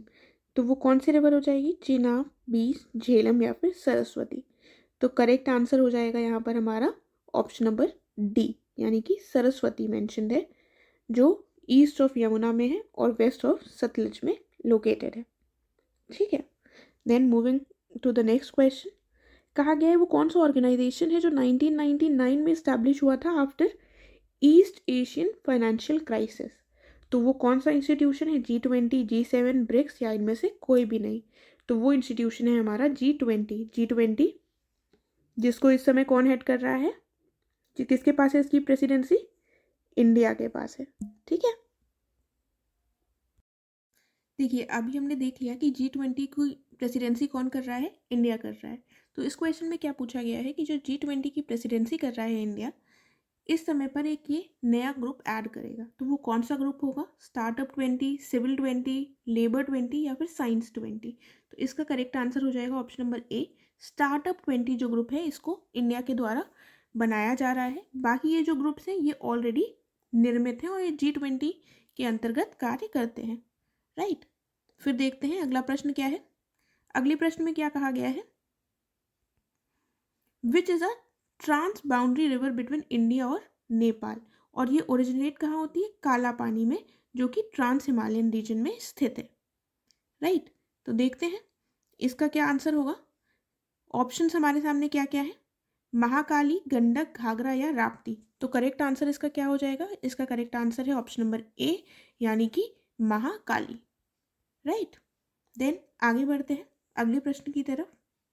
इसमें कहा गया है कि सेला टनल ये अंडर कंस्ट्रक्शन रोड टनल है जो कि 3000 मीटर लंबा है। ये किसके किसके बीच में बनाया जा रहा है? असम और दूसरा कौन सा राज्य है? तो दूसरा राज्य हो जाएगा हमारा अरुणाचल प्रदेश। याद रखिएगा, सेला टनल किसके बीच बनाया जा रहा है? असम और अरुणाचल प्रदेश के बीच में। अगला प्रश्न क्या है? इसमें कहा गया है कि जो पारासेल आइलैंड्स हैं इनको किस देश के द्वारा क्लेम किया जाता है? चाइना के द्वारा, ताइवान के द्वारा, वियतनाम के द्वारा या फिलीपाइंस के द्वारा? तो वो कौन सा देश है? ऑप्शंस दिए हुए हैं यहाँ पर हमें। तो करेक्ट आंसर यहाँ पर है ऑप्शन नंबर डी, ये चारों ही देशों के द्वारा इन आइलैंड्स पर अपना अधिकार बताया जाता है, अपना दावा बताया जाता है। आगे क्या दिया हुआ है? दो स्टेटमेंट्स दिए हुए हैं। पहले में कहा गया है जो अटाकामा डेजर्ट है ये सदर्न साइड पर स्थित है चिली कंट्री में। ठीक है, तो अगर आपको पता है कि ये चिली कंट्री में स्थित है, ये सही बात है, तो आपको ये भी पता होना चाहिए कि वो कौन से साइड पर स्थित है, तभी आप इसका आंसर कर पाएंगे। दूसरा है ये सोर्स है सोडियम नाइट्रेट फर्टिलाइजर का। तो यहाँ पर हमारा जो सही उत्तर होगा वो बी होगा, क्योंकि अटाकामा डेजर्ट लाई करता है नदर्न साइड, यानी कि उत्तर में, चिली देश के उत्तर साइड में ये लाई करता है। करेक्ट आंसर बी हो जाएगा, राइट। फिर क्या दिया हुआ है ये प्रश्न देख लेते हैं। बात की गई है कि जो अटल ब्रिज है ये एक फुट ओवर ब्रिज है जो सिचुएटेड कहाँ पर है, साबरमती, गोमती, चंबल या फिर नर्मदा में। कहाँ पर सिचुएटेड है ये सिचुएटेड है साबरमती रिवर पर अटल ब्रिज। देन इसमें हमको वेम्बनाड जो लेक है इसके बारे में सही स्टेटमेंट बताना है। पहले में कहा गया है ये लार्जेस्ट लेक है केरला में और ये लॉन्गेस्ट लेक है पूरे देश का। तो कौन सा स्टेटमेंट सही होगा, लार्जेस्ट लेक केरला का और लॉन्गेस्ट लेक इंडिया का। तो यहाँ पर हमारी दोनों बातें सही हैं, ऑप्शन सी करेक्ट हो जाएगा। फिर देखते हैं अगला प्रश्न। स्टेटमेंट्स दिए हुए हैं कुछ। कहा गया है लोकटक लेक जो है ये एक फ्रेश वाटर लेक है मणिपुर में। फिर क्या कहा गया है कि ये होस्ट करता है 100 ऑफ फ्लोटिंग आइलैंड्स, जिनको क्या कहा जाता है, फ्लोटिंग आइलैंड्स को फुमडीज, और इसमें मल्टीपल प्लांट स्पीशीज भी पाई जाती हैं। और ये कहाँ पर स्थित है, केबुल लमजाओ नेशनल पार्क में सिचुएटेड है। ये फुमडीज जो है ये केबुल लमजाओ नेशनल पार्क में पाई जाती हैं। और ये जो लोकटक लेक है ये मणिपुर में स्थित है। तो यहाँ पर हमारे दोनों ही ऑप्शन बिल्कुल सही हैं, ऑप्शन सी करेक्ट हो जाएगा। तो याद रखिएगा लोकटक झील में ही केबुल लमजाओ नेशनल पार्क भी स्थित है, जिसमें क्या पाई जाती है, फुमडीज नामक फ्लोटिंग आइलैंड्स पाए जाते हैं। इसमें क्या कहा गया है, अब कहा गया है थमीरा परानी ये एक पेरिनियल रिवर है। पेरिनियल मतलब जो 12 मासी रिवर बहती रहती है। ये कहाँ पर पाई जाती है ये बताना है। तो तमिलनाडु, केरला, कर्नाटका या फिर तेलंगाना, कहाँ पर पाई जाती है, ये पाई जाती है तमिलनाडु में। ठीक है, तमिलनाडु के नाम से ही थोड़ा संबंधित है नाम, तो इस तरह से आप इसको याद कर सकते हैं। अगले प्रश्न की तरफ बढ़ते हैं। इसमें स्टेटमेंट्स दिए हुए हैं कुछ। कहा गया है फर्स्ट नेशनल पार्क इंडिया का कौन सा है, Jim Corbett national park. India का लार्जेस्ट नेशनल पार्क कौन सा है, हेमिस नेशनल पार्क। और स्मॉलेस्ट नेशनल पार्क कौन सा है, साउथ बटन नेशनल पार्क। तो यहाँ पर हमारा कौन सा करेक्ट होगा, तीनों करेक्ट है, ऑप्शन डी सही हो जाएगा। ठीक है, फिर देखते हैं कान्हा नेशनल पार्क। ये न्यूज़ में भी था, कहाँ पर सिचुएटेड है ये, जल्दी से बताइए, बहुत ही इजी क्वेश्चन है, मध्य प्रदेश में सिचुएटेड है। देन इस क्वेश्चन में कहा गया है कि सॉइल सर्वे ऑफ इंडिया को कब स्टैब्लिश किया गया है, जो एक इंस्टीट्यूशन है गवर्नमेंट ऑफ इंडिया के द्वारा स्थापित किया गया, और ये स्टडी क्या करता है, सॉइल और उसके कैरेक्टरिस्टिक्स। तो कुल मिलाकर सॉइल सर्वे ऑफ इंडिया को किस वर्ष स्टैब्लिश किया गया है, 1958, 1957, 1956 और 1959। तो यहाँ हमारा करेक्ट आंसर हो जाएगा 1956, ऑप्शन सी। ठीक है, देन अगला देखते हैं। कहा गया है वन महोत्सव, इसको लॉन्च किया गया था किस वर्ष में, और इसका उद्देश्य क्या है, लोगों को इम्पोर्टेंस बताना, पेड़ों के प्लांटेशन की इम्पोर्टेंस बताना और उसके बारे में अवेयर करने के लिए वन महोत्सव लॉन्च किया गया है। इसका ईयर पूछा गया है, किस वर्ष लॉन्च किया गया था। तो ये ऑप्शन है हमारे सामने, करेक्ट आंसर हो जाएगा हमारे सामने क्या, ऑप्शन ए, 1950 में वन महोत्सव को लॉन्च किया गया था। फिर देखते हैं अब इसमें क्या बताना है, कौन सा करेक्टली मैच्ड है। तो रोहतांग पास हिमाचल प्रदेश में, तुजू पास मणिपुर में, जोजिला पास जम्मू कश्मीर में, कौन सा करेक्ट होगा। यहाँ पर ये तीनों ही बिल्कुल करेक्ट है, ऑप्शन डी हो जाएगा। देखिए रोहतांग पास तो बहुत सारे लोग घूमने भी गए हैं, अगर आपने देखा होगा तो हिमाचल प्रदेश में आपको पता होगा। तुजू पास जो मणिपुर में है ये याद कर लीजिएगा, और जोजिला कहाँ पर है, जम्मू कश्मीर में। तो इनको एक बार दोनों को देख लीजिएगा। देन आगे बढ़ते हैं, थांगला पास ये पूछा गया है कहाँ पर सिचुएटेड है। तो थांगला पास कहाँ पर सिचुएटेड है, ये सिचुएटेड है लद्दाख में। थांगला पास इज लोकेटेड इन लद्दाख।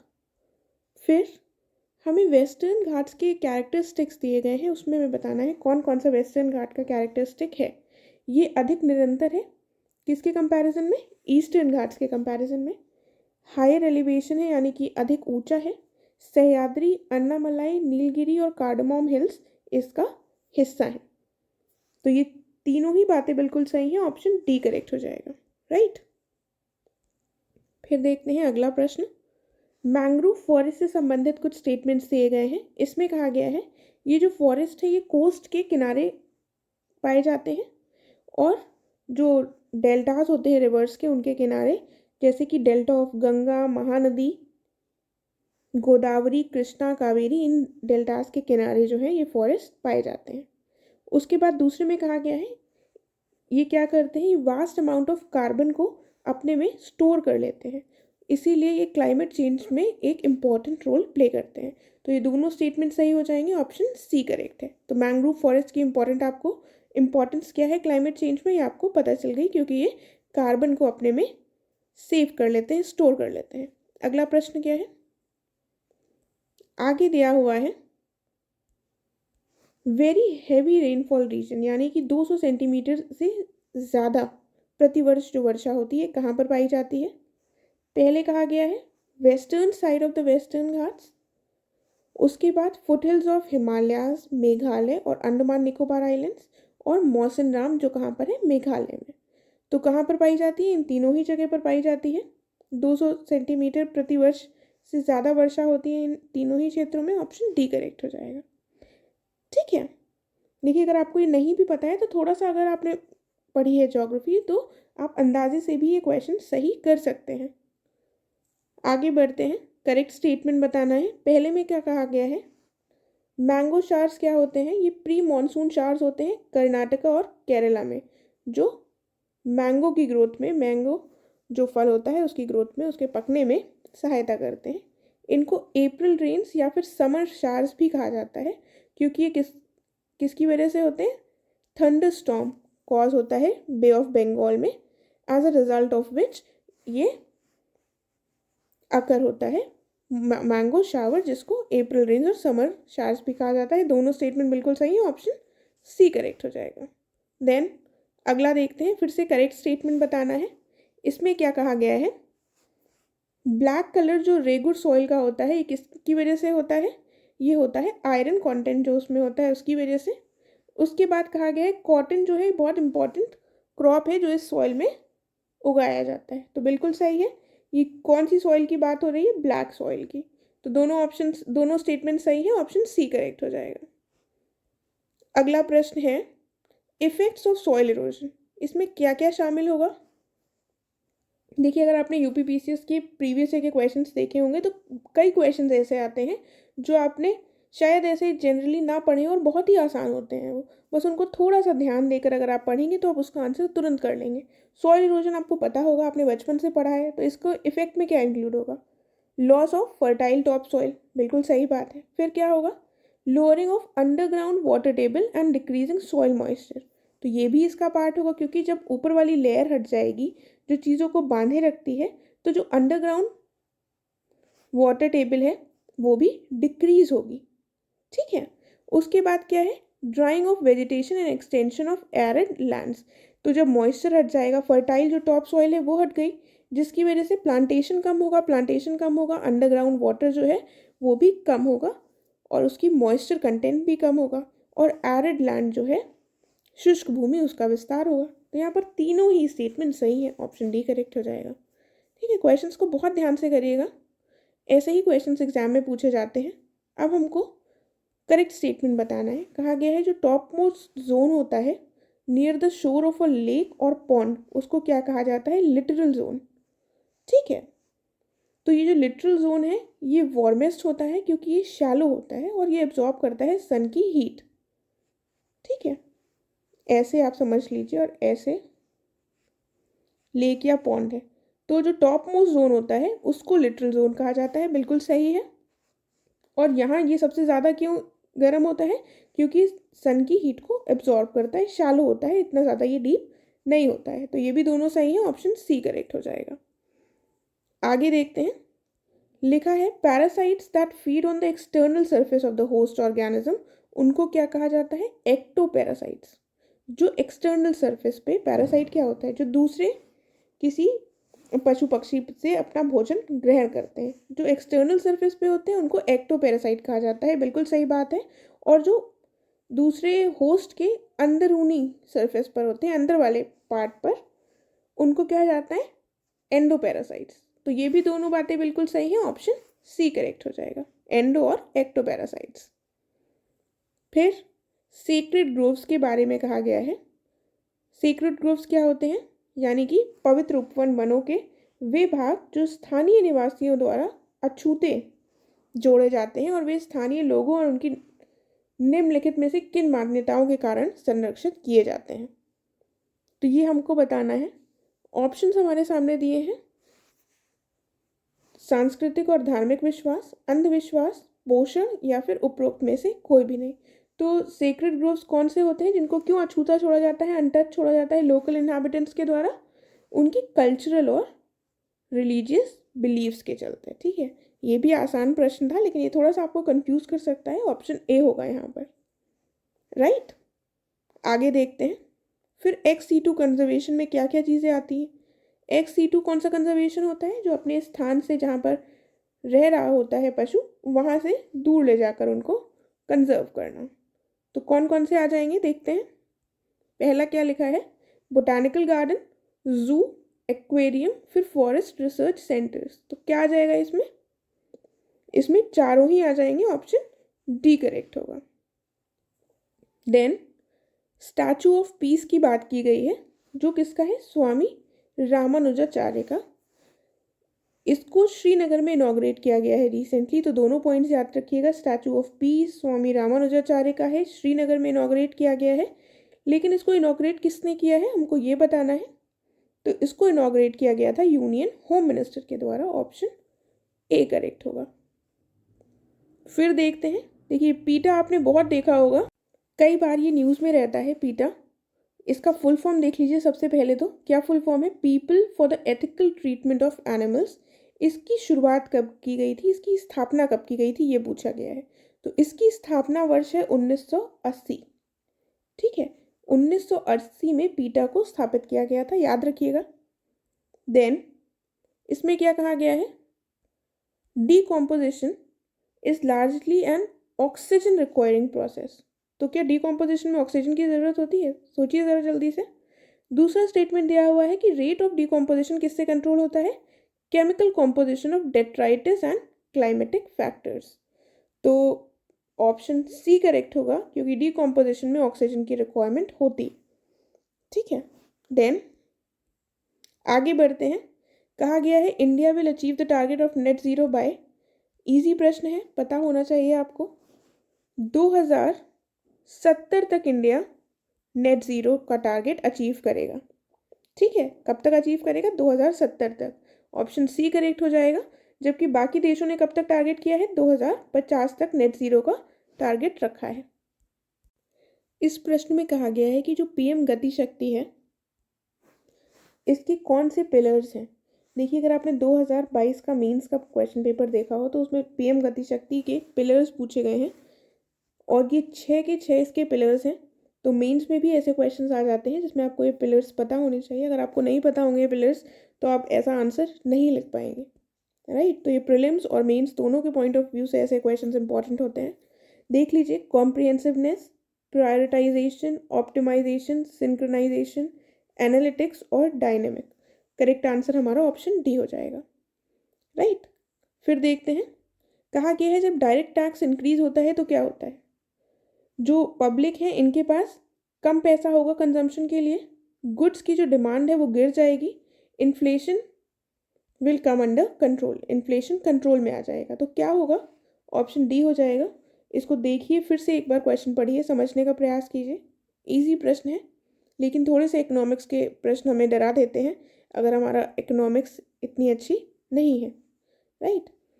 तो 104 क्वेश्चन पर पहुंच गए हैं हम। 104th क्वेश्चन है कि सेबी को स्टैट्यूटरी पावर्स दी गई थी सेबी एक्ट के द्वारा। अब ये सेबी एक्ट कब आया था, देखिए ईयर्स के क्वेश्चन बहुत पूछे जाते हैं, तो इसीलिए मैंने ट्राई किया है कि ज़्यादा से ज़्यादा ऐसे क्वेश्चंस को भी इनकॉर्पोरेट किया जाए इस टेस्ट सीरीज़ में।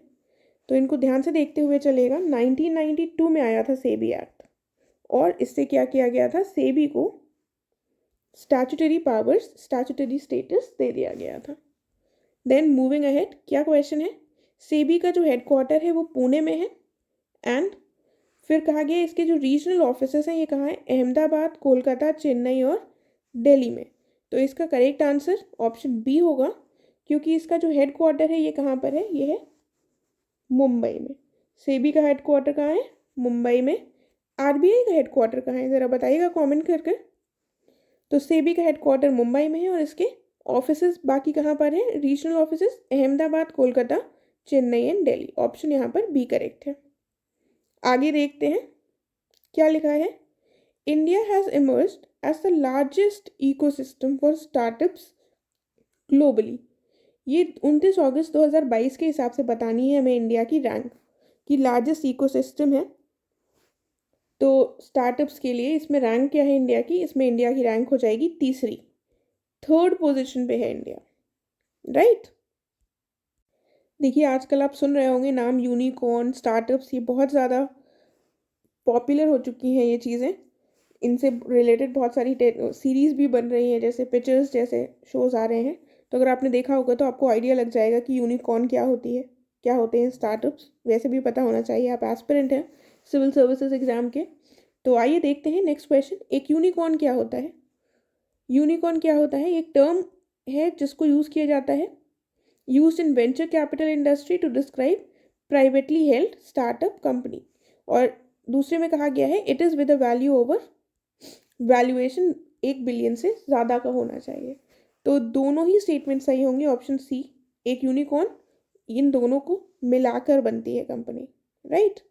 देन आगे क्या कहा गया है, national land monetisation corporation NLMC, ये क्या है, ये एक wholly owned government of India company है जिसकी इनिशियल ऑथराइज जो शेयर कैपिटल है वो 5,000 करोड़ है और paid up share capital 150 crore है।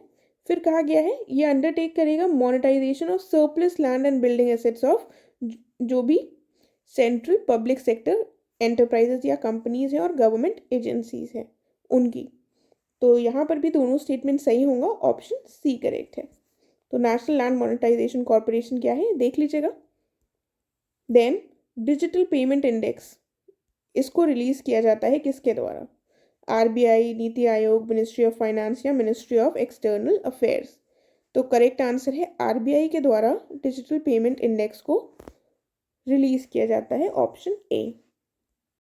देखिए इसमें हमको सही स्टेटमेंट बताना है, क्या कहा गया है, inflation will not rise if price rise जो है इज होना चाहिए यहाँ पर, is pass on to consumers. अगर इन्फ्लेशन नहीं बढ़ाना है हमको तो प्राइस राइज जो है वो कंज्यूमर के ऊपर डाल दिया जाए तो इन्फ्लेशन नहीं बढ़ेगा। फिर क्या कहा गया है, फिस्कल डेफिसिट बढ़ेगा अगर प्राइस राइज को हम कंज्यूमर्स पर नहीं डालेंगे। तो आप बताइए ये दोनों स्टेटमेंट्स हमारे सही है कि गलत। दूसरा स्टेटमेंट सही होगा, पहला गलत होगा, क्योंकि अगर हम कंज्यूमर्स पर कोई चीज़ डालते हैं तभी तो महंगाई बढ़ती है। महंगाई is a layman term for inflation. तो प्राइस राइज का भार जो है वो कंज्यूमर्स पर डलने पर ही इन्फ्लेशन बढ़ेगा, तो ऑप्शन बी करेक्ट हो जाएगा, ठीक है। देन फिर से करेक्ट स्टेटमेंट बतानी है। कहा गया है इकोनॉमिक एडवाइजरी काउंसिल है जो प्राइम मिनिस्टर की, इसने रिलीज़ किया है competitiveness road map for India at 100 report. बिल्कुल सही बात है।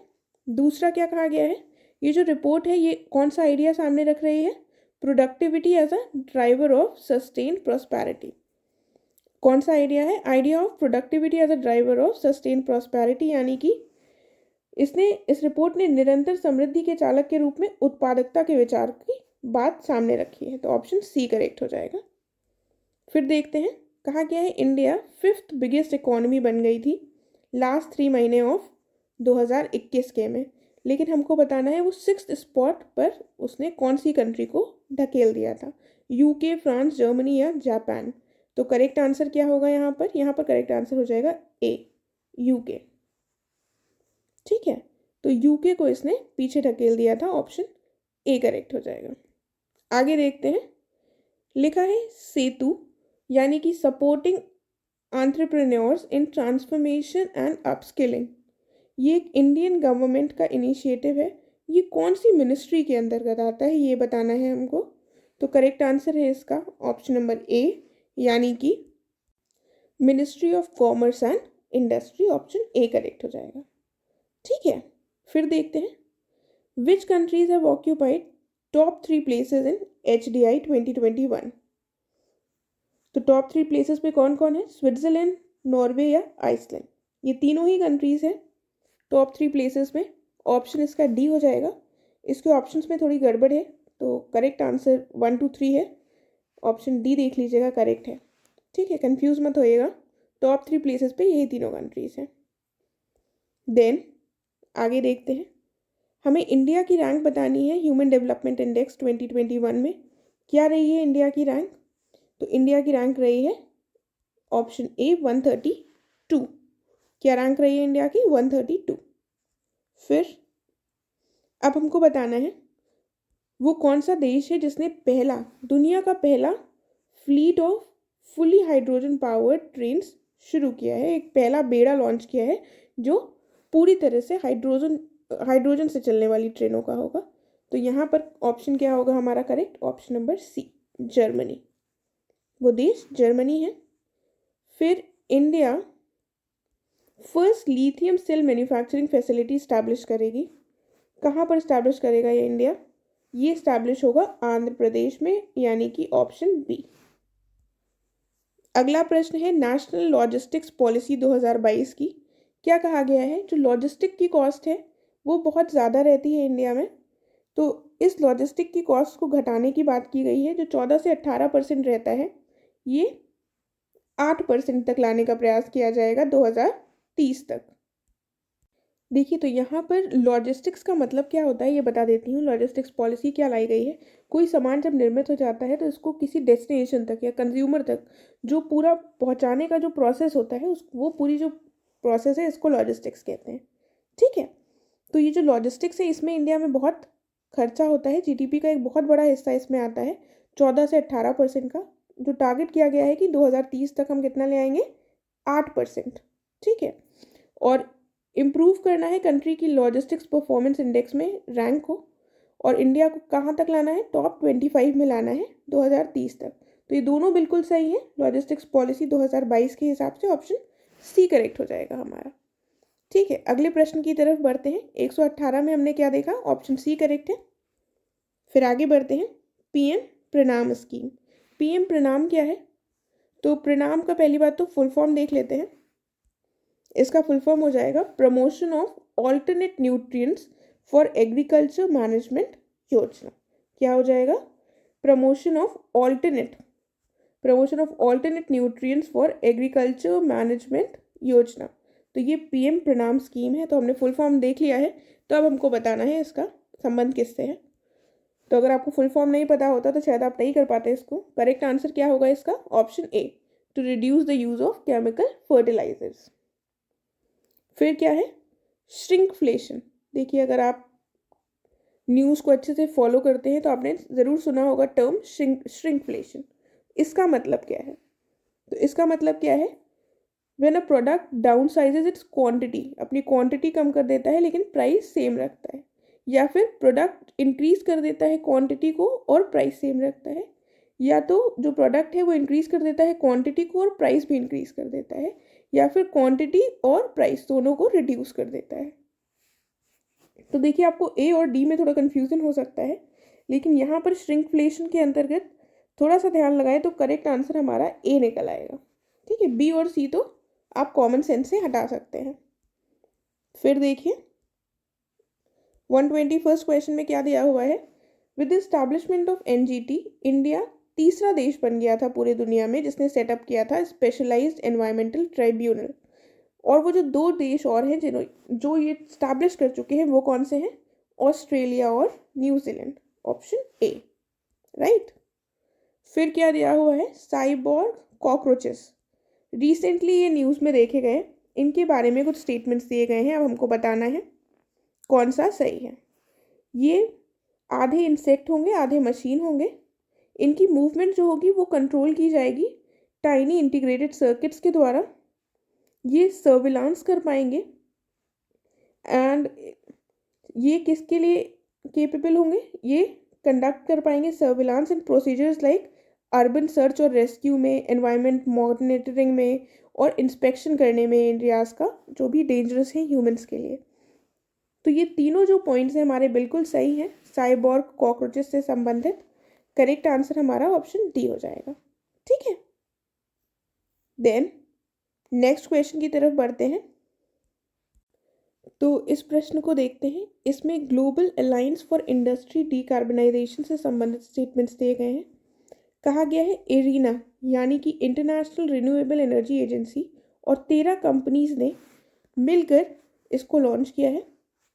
और उसके बाद कहा गया है ये बीजिंग डिक्लेरेशन के अंतर्गत बनाया गया था और इसका एम बताया गया है कि 2015 के जो पेरिस एग्रीमेंट हुए थे क्लाइमेट गोल्स को प्राप्त करने के लिए, उसी एम्बिशन को आगे बढ़ाते हुए और नेट ज़ीरो के जो एम्बिशन हैं उनको अचीव करने के लिए इसको लॉन्च किया गया है। तो यहाँ पर ये तीनों जो स्टेटमेंट्स हैं वो सही है कि नहीं, कौन सा स्टेटमेंट सही होगा? तो यहाँ पर फर्स्ट और थर्ड जो स्टेटमेंट्स हैं हमारे बिल्कुल सही हो जाएंगे। दूसरा स्टेटमेंट गलत है क्योंकि ये बीजिंग डिक्लेरेशन नहीं, यहाँ पर कौन सा डिक्लेरेशन है? It is Bali declaration. कौन से डिक्लेरेशन से बनाया गया? बाली डिक्लेरेशन से। तो करेक्ट आंसर हो जाएगा option number B. Then world ozone day कई बार पूछा जा चुका है एग्जाम में। अगर आपको नहीं पता है तो ध्यान से इसको रट लीजिए। 16 सितंबर को बनाया जाता है वर्ल्ड ओजोन डे। राइट, आगे बढ़ते हैं। इसमें कहा गया है कि बैड ओजोन जो है वो नेचुरली पाई जाती है स्ट्रेटोस्फीयर में और जो गुड ओजोन है ये पाई जाती है ट्रोपोस्फीयर में। तो कौन सा स्टेटमेंट सही होगा यहाँ पर? दोनों ही गलत हैं। क्यों गलत है? आसान प्रश्न है। बैड ओजोन जो है वो कहाँ पर पाई जाएगी? ट्रोपोस्फीयर में, क्योंकि वो पोल्यूटिंग होती है। सबसे पहले कौन सी लेयर होगी? ट्रोपोस्फीयर, फिर स्ट्रेटोस्फीयर। ठीक है, उसके ऊपर होगी फिर मेसोस्फीयर और बाकी आयनोस्फीयर, एक्सोस्फीयर। ठीक है, तो ट्रोपोस्फीयर में जो पाई जाती है ये पोल्यूशन कॉज करती है, लेकिन जो स्ट्रेटोस्फीयर में ओजोन पाई जाती है इसको गुड ओजोन कहा जाता है, क्योंकि ये जो ओजोन है ये हमारी यूवी रेडिएशन से प्रोटेक्शन हमें प्रोवाइड करती है। तो दोनों स्टेटमेंट्स यहाँ पर हमारी गलत हैं, ऑप्शन डी सही होगा। नेक्स्ट में क्या कहा गया है? कूनो नेशनल पार्क के बारे में स्टेटमेंट्स दिए गए हैं।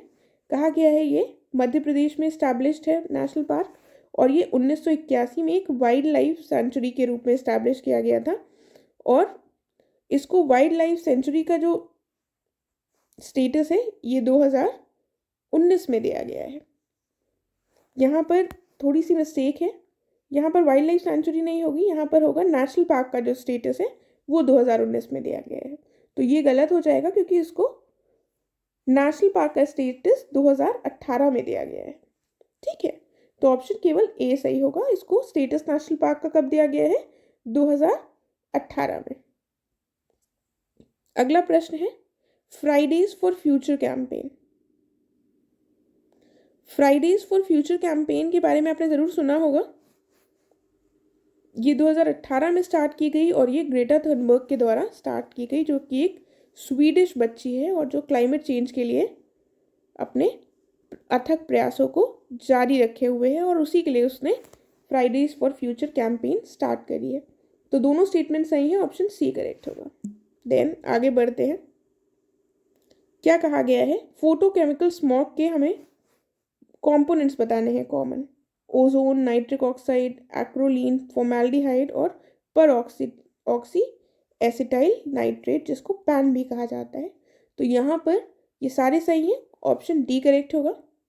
Then air prevention and control of pollution act, जो कि 1981 में आया था और इसको अमेंड किस साल किया गया है, जिसके माध्यम से नॉइज़ को भी एक एयर पोल्यूटेंट माना गया। तो इस किस साल इसको अमेंड करके नॉइज़ को एयर पोल्यूटेंट माना गया? तो ये हुआ 1987 यानी कि 1987 में ऐसा किया गया था। ठीक है, अब आता है वेस्ट एशियन क्वाड। देखिए क्वाड आपको पता है, क्वाड में कौन कौन सी कंट्रीज हैं? यूएस, इंडिया, जापान और ऑस्ट्रेलिया। राइट, ये क्वाड के मेंबर्स हैं। अब लेकिन वेस्ट एशियन क्वाड ये क्या है? इसमें कौन कौन से मेंबर्स हैं? आपको थोड़ा सा हिंट दे देती हूँ। इसको I2U2 भी कहा जा रहा है, वेस्ट एशियन क्वाड। अब शायद थोड़ा आप समझ पा रहे हो। तो ये I2 किसके लिए है, इंडिया और इजराइल, और U2 किसके लिए है, UAE और US के लिए। इससे क्लियर है कि सऊदी अरेबिया इसका मेंबर नहीं है। तो करेक्ट आंसर क्या हो जाएगा, ऑप्शन बी।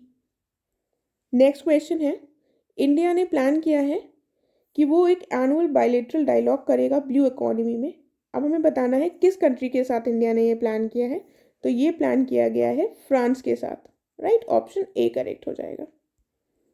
आगे दिया हुआ है ग्लोबल क्रिप्टो एडॉप्शन इंडेक्स 2022 में इंडिया की रैंक बतानी है हमको। तो कौन सी रैंक है इंडिया की 2022 में, इंडिया की रैंक है चौथी, फोर्थ। ठीक है, ये सब तो आपको लर्न ही करना पड़ेगा, ये रैंक्स वगैरह के लिए कोई ट्रिक नहीं होती, बार बार देखिए और इसको रटना ही पड़ता है। देन अगला क्वेश्चन है, pride of homeopathy award, sorry not award, pride of homeopathy world health summit, ये ऑर्गेनाइज की गई थी अगस्त 2022 में। हमको बताना है कहाँ पर ऑर्गेनाइज की गई थी, अबू धाबी में, तेल अवीव में, दुबई में या फिर इस्तांबुल में। तो ये ऑर्गेनाइज की गई थी दुबई में। कहाँ पर ऑर्गेनाइज की गई थी, दुबई में। ऑप्शन करेक्ट हो जाएगा हमारा ऑप्शन नंबर सी। फिर सेंट्रल स्टेट साइंस कॉन्क्लेव, ये सितंबर 2022 में किया गया था, और इसको कहाँ पर किया गया, इसको कहाँ किया गया, अहमदाबाद में। ऑप्शन ए करेक्ट हो जाएगा। Then theme of world bamboo day हमें बतानी है क्या है, और हमें ये बता दिया गया है कि वर्ल्ड बैम्बू डे कब मनाया जाता है, 18 सितंबर को। याद रखिएगा कब मनाया जाता है। देखिए बैम्बू कुछ बी से बना है, ऐसा बी, तो याद रखिएगा 18 कुछ सिमिलर हो जाता है। तो इस तरह से आप बैम्बू के लिए 18 याद रख सकते हैं डेट, और सितंबर तो याद करना ही पड़ेगा। तो वर्ल्ड बैम्बू डे की थीम क्या थी, ये प्रश्न है। इसकी थीम थी, ऑप्शन ए करेक्ट हो जाएगा, bamboo for green life and sustainable development, हरित जीवन और सतत विकास के लिए बास। देखिए मैं हिंदी और इंग्लिश में हर बार नहीं पढ़ती हूँ क्योंकि टाइम वेस्ट होगा, आप देखते चलिए अगर आप हिंदी मीडियम के हैं। आई होप आपको देखने में कोई प्रॉब्लम नहीं होगी, आप साथ साथ देखते हुए चल सकते हैं, क्योंकि अगर मैंने दोनों ही लैंग्वेजेस में एक साथ पढ़ा तो बहुत ज़्यादा टाइम लगेगा और आपका टाइम भी वेस्ट होगा, राइट।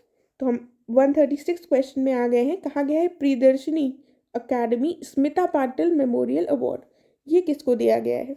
तो ये दिया गया है आलिया भट्ट को। आलिया भट्ट ऑप्शन है हमारा ऑप्शन बी, ठीक है, आलिया भट्ट को दिया गया है जो ऑप्शन बी में दी गई है।